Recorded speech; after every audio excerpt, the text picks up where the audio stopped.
Les Russes aussi en veulent aux Turcs aujourd'hui. Ils ont été, les Russes, battus indirectement par les Turcs sur plusieurs théâtres d'opération. D'abord en Syrie, ensuite en Libye et puis en Arménie. Je dis indirectement parce que ce n'est pas l'armée russe en direct, mais leurs alliés, les gens que les Russes soutiennent, battus par ce fameux drone dont on parle beaucoup ces derniers temps.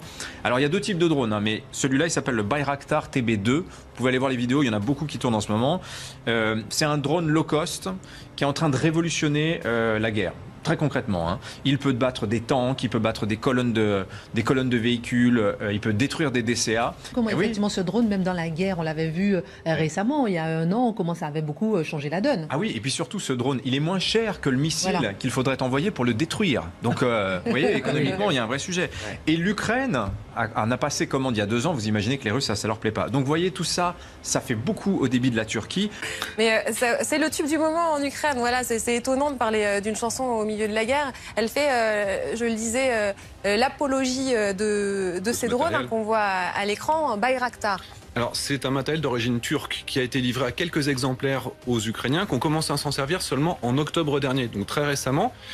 Mais sauf que ce matériel a une histoire. Les Turcs en ont fourni à leurs alliés en Azerbaïdjan, ils s'en sont servis en Libye et en Syrie. Ils avaient détruit du matériel russe plutôt soviétique et les Russes avaient dit « vous inquiétez pas, nous on a tout modernisé, ça va être très simple, vos drones on va les casser en 3 minutes ». La réalité c'est qu'on est à 1 mois de guerre, ils en ont cassé certainement quelques dizaines, peut-être 20 ou 30, mais ils ont des résultats qui sont étonnants. Ils arrivent notamment à taper les centres de commandement, c'est pour ça qu'on a 6 ou 7 généraux russes qui ont été tués. Ils arrivent à se défendre contre les systèmes anti-aériens. Ils volent 2 jours, 2 nuits, ils sont capables de voler pendant une trentaine d'heures.